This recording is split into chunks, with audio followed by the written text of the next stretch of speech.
Yo, what's up, what's up? You rocking with the GOAT of the game, HipHopGamer, Hot 97 to 660, GGL, Global Gaming League. Off the back, I gotta spin the chain. I gotta spin the chain for the There you go. legend. It's not every day you get a chance to talk to somebody that is such a legendary, powerful, impactful person when it comes to bringing people together, when it comes to the art of talking, when it comes to the art of relationship and bringing people together to understand the power of what we can do together. I give to you the one and only. Put your hands together for Thank you Montel so much, sir. Williams. Yo, Thank it's you an so much, honor. sir. It's an honor. Thank So, you. All right. so the first thing I gotta ask you, man, this show, it's not just a show to me, bro. Like this is a movement. It's important with military makeover. So I would love to ask you why. Like why Well, now? Why this show? Why this style? Talk to me. I'm so glad that you are at least helping us out and promoting a little bit because, this is a show that's been on for now almost 10 years, man. And it's weird that you're just hearing about it. The show started off, we've helped over 43 families, 44th one coming up. Wow. I got involved after the 20th family and have been involved in the last 24. Before me, I don't know if you remember, there was a guy who was always playing a gunnery sergeant in the movies. It was R.E. Early, Gunning Early. He played in, oh man, a couple of powerful movies, where, he's the real rough, tough Mm. gunnery sergeant. He literally had some very, very serious medical issues. He was the first main host, team leader for Military Makeover, and he passed away. And in the process of passing away, he worked up until as late as he could. But they asked him, well, Gunny, who do you want to replace you if you have to step down? He said, hmm. Then he named one other, and he said that Montel Williams guy. Reach out to him. And it was funny because they reached out to me, and it just so happened. I'll tell you a very interesting story about that, my friend. Tell you about fate and how things work. You don't know this, and a lot of people don't know this, but this was about now 8 years ago. I suffered a pretty severe hemorrhagic stroke. Mm. So severe that, as a matter of fact, the type of stroke that I had normally kills about 50% of people who have it. I was blessed because I survived it. And while in the hospital, my people approached me and said, look, there might be an opportunity for you to, work on a show as soon as you get out of here, if you can get out of this hospital. And I was like, dude, I'm gonna work as hard as I can to get out of this hospital. They told me what the show was. I said I was in. And literally, that's part of what helped to motivate me to work as hard as I had to work at rehab and other things to get my faculties back to be able to do this. The type of stroke I had, do you remember the director, John Singleton? Yes, of Okay, well, course. John Singleton died from the same type of stroke I had. So did Luke Perry, one of the other Yeah. people from From 90210. the He 90210, died. yeah. He died from the same type of stroke that I had. Both of them had the same type of stroke. Mine, blessedly, missed my brainstem for by about a hundredth of an inch, and that's why I'm sitting here talking to you today.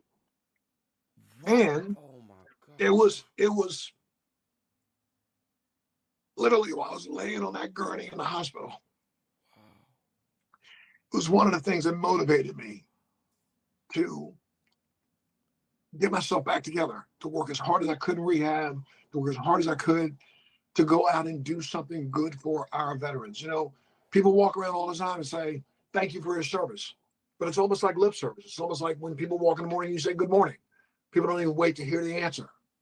Wow. This is a way to do something rather than just say something. So we get entire communities to come together.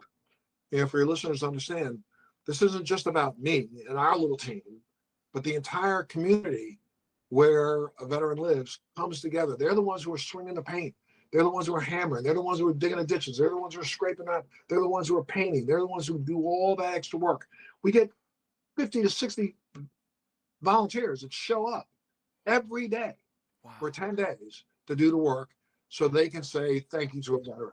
So that's why I'm so excited about the show. And the show is really powerful. And, my brother, we are only days, weeks, or months away from seeing body bags come back through Dover, Delaware.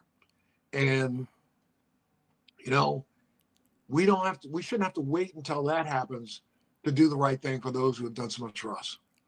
Wow. Oh my gosh, bro. Thank first of all, Montel, thank you for sharing that, man. And I felt that. Um, Before I get to my next question, bro, I would like to share something with you that is groundbreaking as well. And I'm blown away by this, man. So I'm a professional gamer, right? I know. And I read about you. I read about you, oh and wow. thank you, thank you for your thing. I mean, I'm so proud of you, man. Wow. Congratulations to your success. Yo, thank you so much, man. That means everything coming from you, bro. Oh my gosh, this is crazy. So yeah, I'm a professional gamer, right? And one of the things that I just did, I literally made history, and more people was about to find out about it. But I actually brought my gaming program. The name of it's called Playmakers, and I brought my gaming program to Rikers Island in the prison system, bro. And Go I ahead with your had bad self. yeah, it's insane, bro. And there's one of the segments within this program is called cooperative commissary. And it's where I have four of the persons in custody playing Teenage Mutant Ninja Turtles video game together. And they each got $200 a piece that's waiting for them in a bank account that we're going to create for them through my partnership with Chase. So as soon as they get out, they already going to have money. They're going to have all these other things, and we already got a program for them to get back out into society, jobs and all. And one of the one of the persons in custody, he's still fighting his case. The other one's got their scheduled date for to be released, but one of them is still fighting that case. And I grabbed him by his hand, man, and I prayed for them right in that moment. I didn't even think about it. It's what when the spirit come on you, bro. You already know Yep. what it is. When the spirit is there, that's it. You just go. You don't question it. You do what God says. I grabbed him by his hand and I prayed for him. And then everybody in the facility bowed their heads too and just prayed with yo, bro. When Oh I my tell goodness. you, it was so amazing, Montel. So when I saw the military makeover, I'm not just looking at it from a house makeover, whatever. I'm looking at it from a standpoint of a makeover of your heart, a makeover of your spirit, like Oh my God. everything. You know what I'm saying? So We when we I saw the we turned. show, it moved Yep. me, man. Oh, I'm sorry. I didn't mean to cut you off, my brother. First off, you just moved me because that's what the spirit does. And it's really interesting, my friend. You know, what we do for these families isn't just slapping paint, giving them a kitchen. They feel the love from the community that showed up. First off, when they get their house back, the community shows up. We do this big reveal, where they get to walk up to the house and the whole community's there. And they're shocked that so many of their neighbors want to say thank you the way they do. Mm, And when you watch the show, I mean, where you see the big reveal, you see why we do it. Because, I mean, these families are emotionally just broken down to their core, yeah. appreciating the fact that someone took the time to appreciate them. And that's what we've got to start doing. We're living at a time where, look, we're putting our military on the streets of America. Yeah. We're not showing them the respect that they really need to have for what they are doing for us. You know, Now all of a sudden we're going to have people in America angry at our military guys, and they're only doing the job that they are ordered to do. Remember, when you get in the military, you no longer fall under the Constitution. You fall under something called the Uniform Code of Military Justice. And that Mm, means that it's a whole different set of standards that you have to follow, whether you like it or not.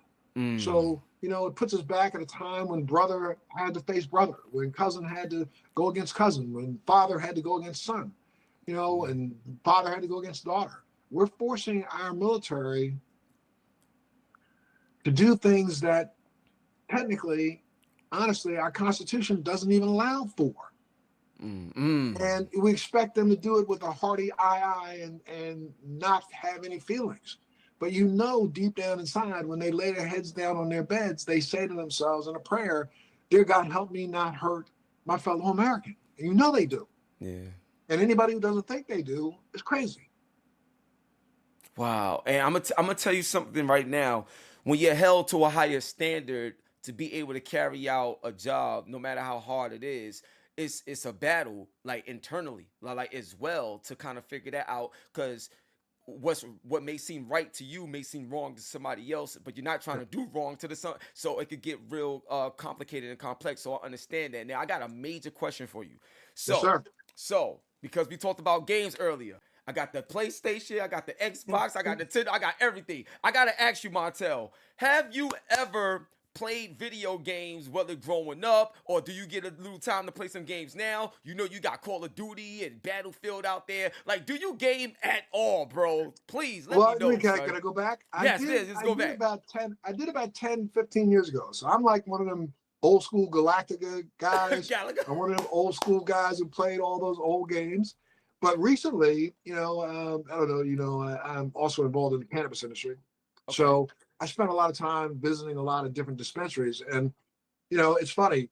A lot of dispensaries, sometimes in the waiting areas, they have, a game of the day, some game that's out there. And I got to tell you something very funny, my friend. I'm not as knowledgeable as you are with the buttons and you are with the controllers. But I'm telling you, I've been challenged no less than 5 times on various games, and I win. Word! Because I got this weird little thing going on with my thumbs, man, and I can kind of click, and I can get it quick. I can learn it. I'll learn it quickly, and then let's get it on.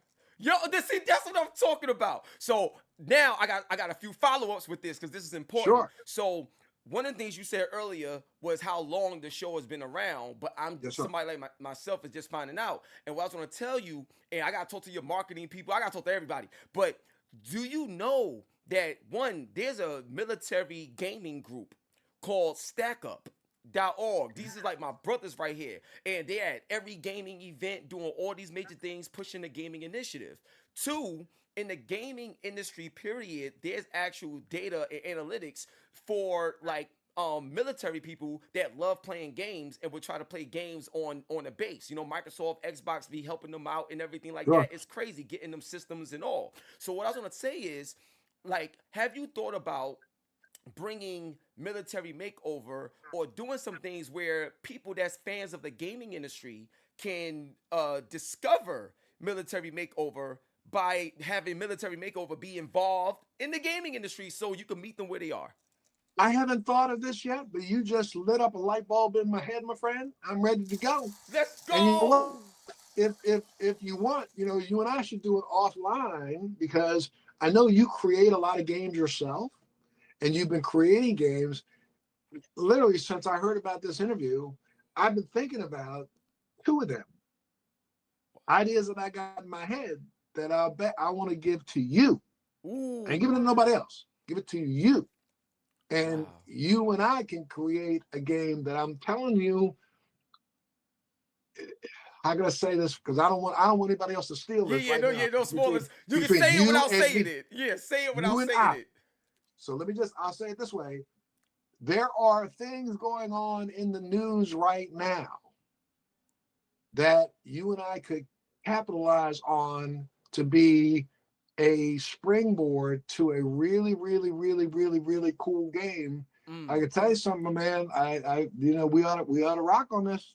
Yo, let's do it. Yo, listen, not only was I excited to speak to you, I was more excited because of the stories that I've read of you, the battles that you fought and won just in life, like, period, your longevity. Yo, bro, when I tell you, like, I followed you for so long, and to have this moment right now, my goal is of service. What can I do for you? So this is what I'm excited about, man. And then I'm going to tell you this. I got something else for you, bro. So Howie Mandel, right? The legend, yes. Howie Mandel. So I'm a part, if you look at my chain, it says GGL on it. So I'm a part of the Global Gaming League. So Howie Mandel just got his very own gaming team. And he's going up against Gillian Wallow, and it's led by Clinton Sparks and T-Pain. And, I'm there as well as a caster and doing a lot of stuff. My question to you is, if you was able to have your own, like, gaming team, and it was military too, but it was like your own gaming team, is there anybody you would want to call out to go up against them and their gaming team? Who would you call out? I'm hearing you, I listen to you, and I can hear the reverence in your voice when you say Howie. And Howie and I know each other. We go back a long, long way. But let me just tell you something. Howie won't admit it. I bet you ask him, he will. Howie didn't have a shaved head until I shaved, way after I shaved mine. Howie didn't wear an earring until way after I did put one in my ear and ended up with 3. Howie never had a goatee until I grew a goatee on air. So, Howie, come on now. I call him out. You be on my team, my brother. You be on my team. You and I'll get us a couple of other military boys. And let's take Howie for a little run down the park. Let's go. Let's go. So the name of his gaming team is called How We Do It Gaming and stuff like that. Uh-huh. So we got to figure out a way to, really make this happen because after they battle, yo, I could bring you in. So I could see Montel Williams with his own gaming team. That would be insane for the GGL. So, bro, I'm so thankful. I'm so hyped for this. Look, I'll give you another one here. I'll just, I was enlisted in the Marine Corps. I went through Parris Island boot camp, then ended up going through the Naval Academy prep school, went through the Naval Academy, graduated, got my commission as a naval officer. Wow. I was a special duty intelligence officer during my time in service. So I had some of the highest clearances that we have as in our federal government. So there are things that we could tap into without giving up any secrets, but there are things we can tap into to make a game a little bit more relevant than some of the other games and have some fun.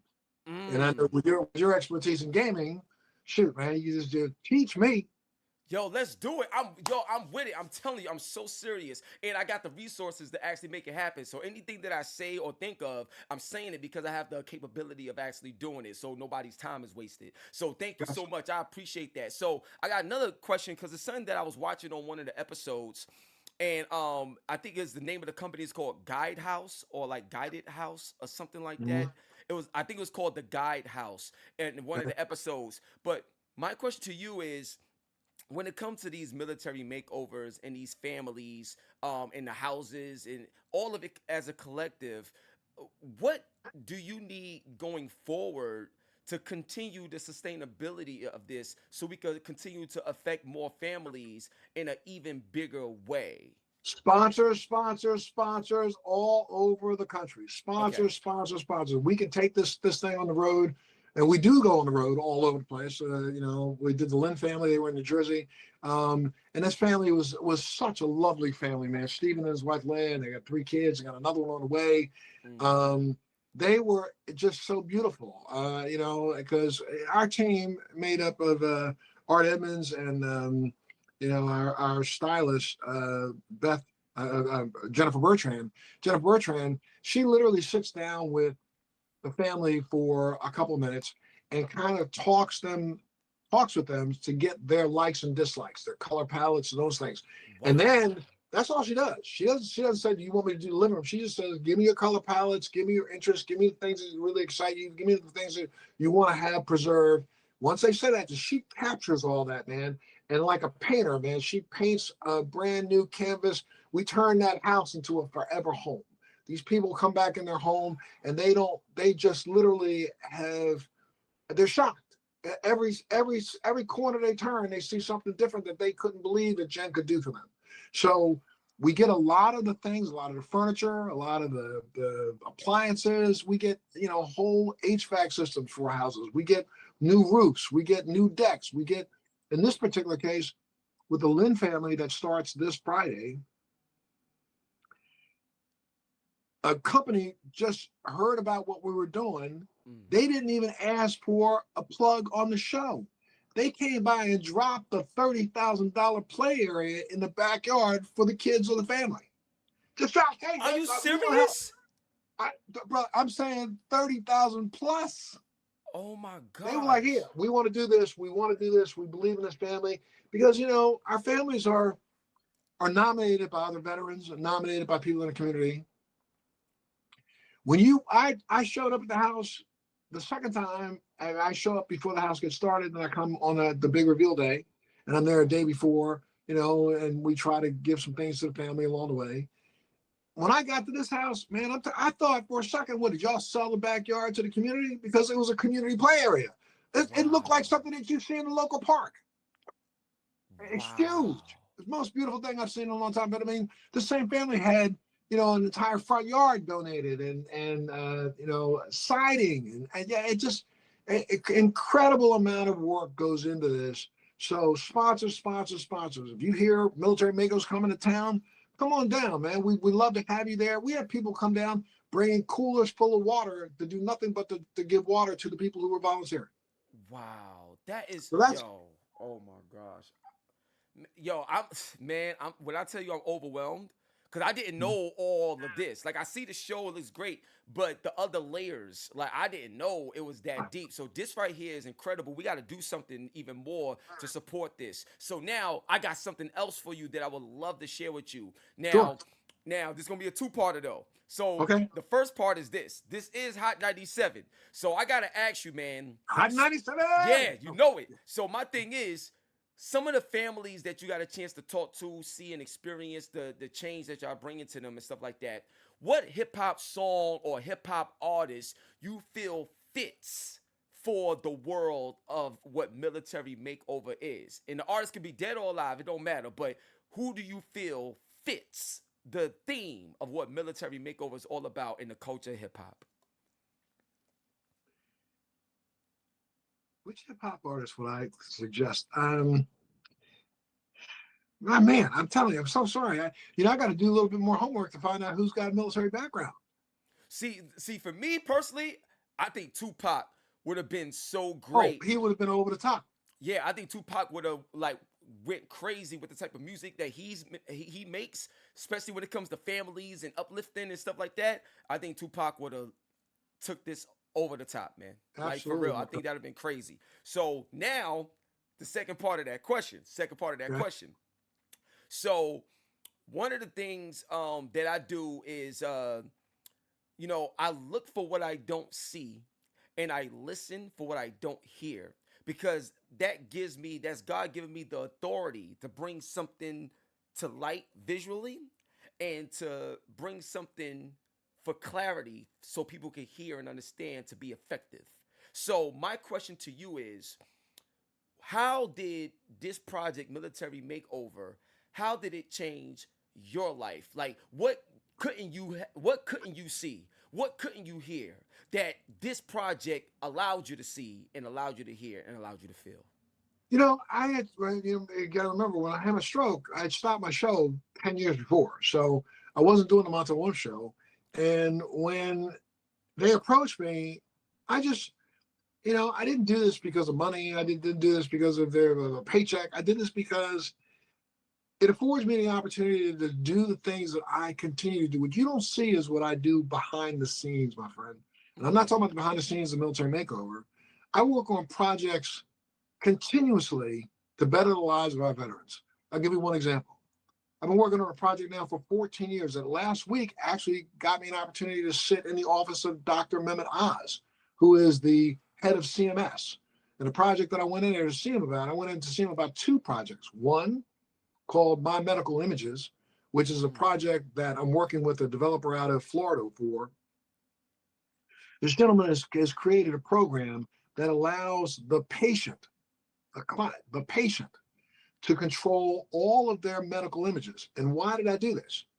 The reason why I did this is because when I was in the hospital with my stroke, the doctors asked me, do you have any other images of your brain, knowing that I had MS? And I said, of course I do. But we couldn't get them from other hospitals because it was going to take too long to get them. First off, they deliver your images on a CD. What computers have CD drives anymore? Still to Right? this day, we in Still to 2025. this day. You got to go to the hospital. The hospital's got to cut you a CD. The CD's got to come to you. Then you got to mail it to your doctor to get it there.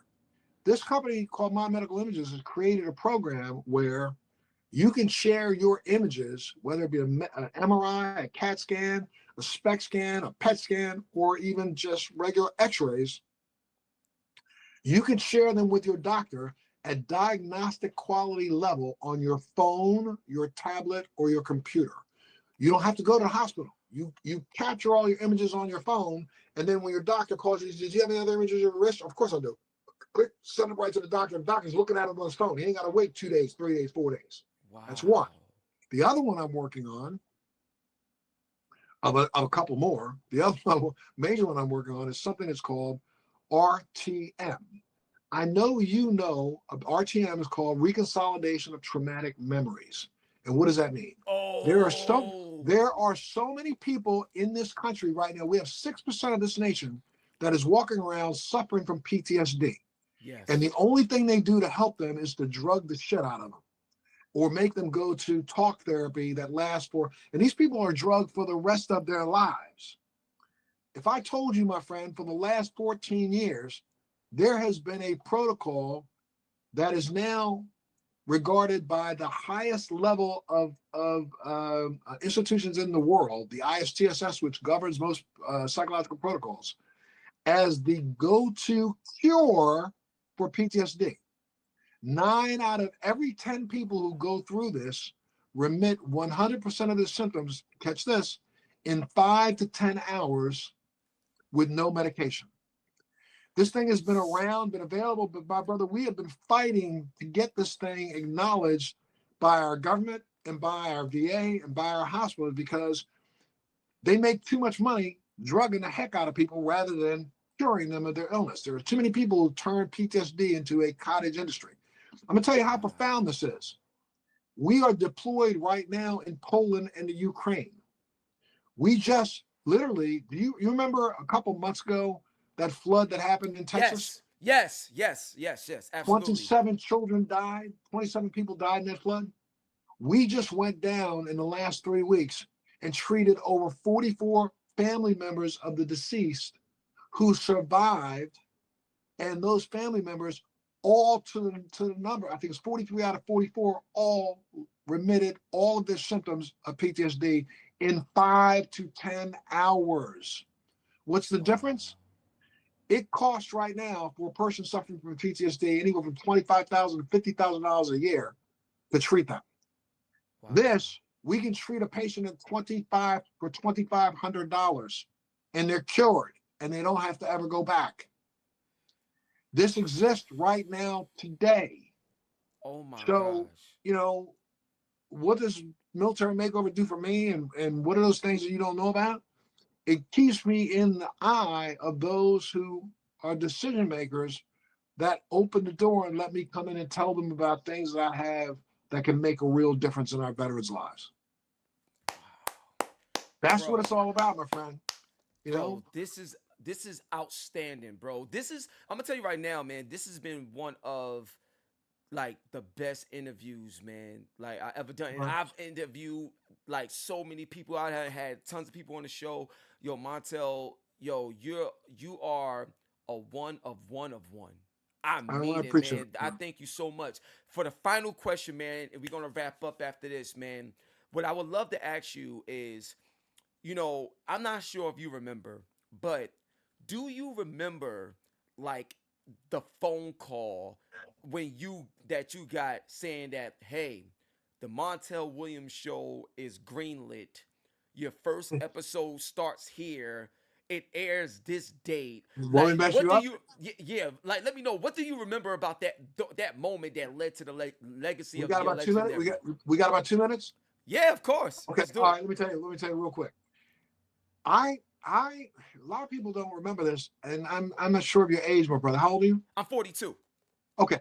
You may not remember this, but before I started my show, I traveled around the country speaking in high schools and colleges all over America for about 3 years. I spoke to about 1.5 million young people face to face from 1988 to 1981. Wow.